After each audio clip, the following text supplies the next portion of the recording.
Re-react lang po tayo dito ho sa medyo nakakaaliw po na post po ni retired General Orlando De Leon, mga kabida. Naaliw ako kasi parang galit po siya dito okay, kay General Nicolas Torre III, ang ating bagong Chief PNP po, mga kabida. Alright? Ang kanya pong post actually 1 day ago. Ang sabi po niya dito priority daw ni Torre na hulihin sina Bantag at Roque. Kilala niyo si Bantag? By the way, si Bantag pala, yun yung dating chief po ng Bureau of Corrections. Na naging wanted po, makabida, dahil ho, inakusahan po siya na mastermind daw doon ho sa pagkamatay ni Percy Lapid, yung anchorman, radio anchorman, mga kabida. Okay? Ang sabi po ni General De Leon ho dito, sana magan, di kasi sikat niyan. Ang papasayahin mo lang ay sina Rimulya at Hontiveros niyan. Okay? Yung ginamit po niya yung term na sana magan, parang galit po siya dito tinignan ko kasi yung sana magan, anong ibig sabihin yan. Actually, isa pong term po yan na usually ginagamit, mga kabida, sa mga sundalo, sa militar, At isa po itong American expression, ang ibig sabihin po son of a gun. Parang equivalent po yan, mga kabida, sa isang American expression pa rin, na son of a bitch. Alright? Nung tiningnan ko po, nag-research po ako, ano ba talagang ibig sabihin po ng son of a gun? Kasi usually, naririnig ko yan sa mga movies na parang war movies, Okay? Now, ang ibig sabihin daw ng son of a gun, according to ChatGPT, it's a kind of useless, idiot, mga kabida, Parang informal term lang po ito, mga kabida, expression sa mga galit na mga tao. Sana magan, parang ganun ba, Okay. So, gumamit po siya ng term na sana magan. Ang aking interpretasyon lang po ito, parang nainis na po ito hong si General De Leon, dahil ho, bakit ipa-prioritize mo yan? Na mas mayroon pang mas mahalaga pa po niyan, Kasi ang sabi po ni General De Leon ho dito, 2 tao lang po yung papasahin po niya dito, Si Rimulya, na matagal na pong naghahanap po kay dating presidential spokesperson Harry Roque, At saka ito hong si Risa Hontiveros, na nag-imbestiga ho dito sa pagkamatay ho ni Percy Lapid, mga kabida. Okay? At yung suspect ay ito hong si Gerald Bantag. Eto, patuloy ho tayo. I-prioritize mo ang bayan. Sugpuin at hulihin mo lahat ng mga may kinalaman sa drugs sa mga komunidad.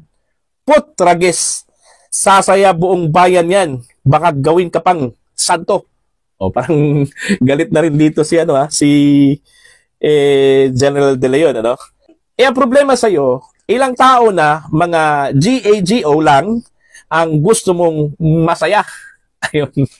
Okay? We are watching you. May PS pa siya dito, mga kabida, May wetting pa ha? Di ko sasabihin kung saan. Pero pampabaon yan sa mga alam mo na. Di ka naman siguro bulag. Pag sinabi mong di mo alam, ULOL. Ayan. So galit na talaga dito si General De Leon po, kay General Torre po, mga kabida, So, yung punto po niya is, alam nyo, nag-gets ko yung point po niya, dami hong problema sa Pilipinas. Dami hong dapat i-priority po, mga kabida. Okay, na suliranin, kung saan po ay direktang may connection po sa taong bayan.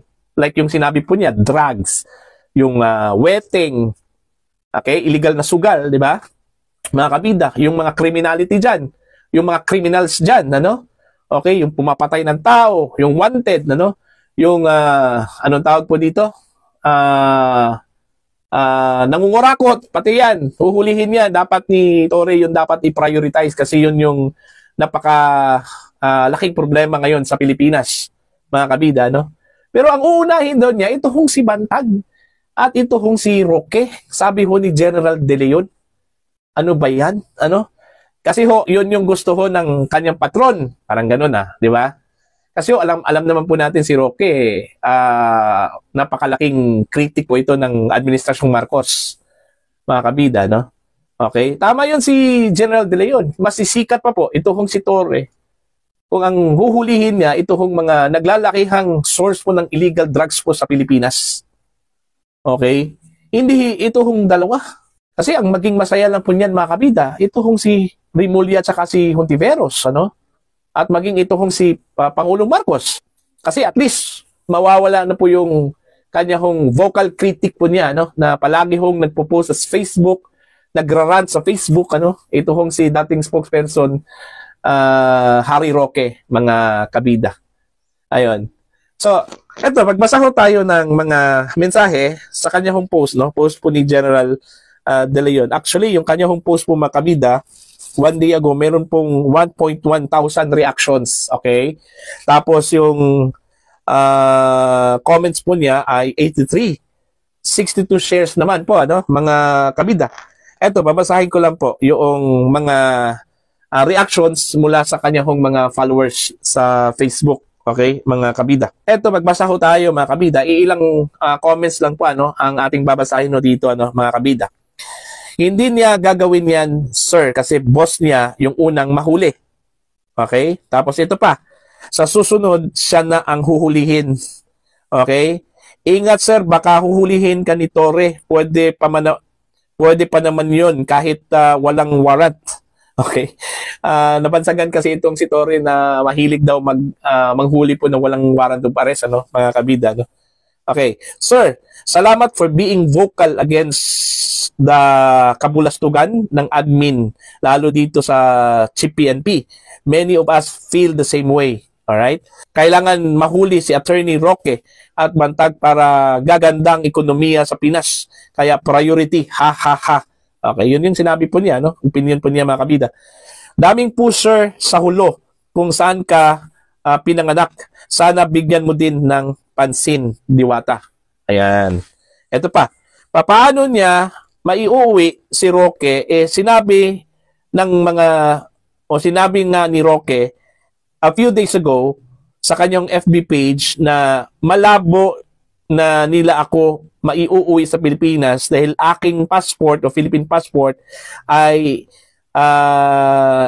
isinuko ko na sa Dutch government dahil pending application ko as the asylum seeker. Then, kapag kaladkarin nila ako punta Dutch airport, then hahanapan ako ng taga-Dutch immigration ng passport. Ayun. Okay. Ito pa po. Panghuli na lang po ito mga kabida. Ha ha ha. Dito po sa Tarlac City, bawat kanto may kumukubra ng weteng, tantaran at walang pakundangan. Ayun. Yun yung mga reactions po mga kabida, no? Sa post po ni General De Leon. Ano? Again, gets ko yung kanyang point dito. Kasi para sa akin, hindi naman talaga pinaka-importante yung target na hulihin ito kung si Bantag at saka si Roque. Ano? Marami ho tayong criminal ho sa Pilipinas, mga kabida, na mas wanted pa po. Ano? Matagal na pong wanted at marami na pong ginawang kasalanan po sa batas po natin. Okay? Ito ngang illegal drugs, ito yung pinakamatindi po, ano? Mga kabida. Yun yung dapat pagtuunan ho ng pansin po, ano, ng bagong chief PNP po natin. Hindi po itong dalawa. Kasi iilan lang po yung masisiyahan po niyan. Okay? Samantala po ang buong illegal drug trade po ng Pilipinas, ano, kung masawata yan sa pamagitan ho ng galing ho ni General Torre po mga kabida, I'm sure, gagawing santo po yung si Torre, ano. At most likely, baka po magkatotoo po yung sinabi po na baka magiging Pangulo po ng Pilipinas yan. Ano, mga kabida? Ito hong si General Torre. Kayo, payag po kayo na maging Pangulo yan ng bansa, mga kabida. Okay? Please comment down sa mga hindi pa po subscribers sa aking channel. Please subscribe. Just click the subscribe button. Click the notification bell. Click all para updated po kayo sa aking mga uploads. Maraming salamat po sa inyo lahat, mga kabida.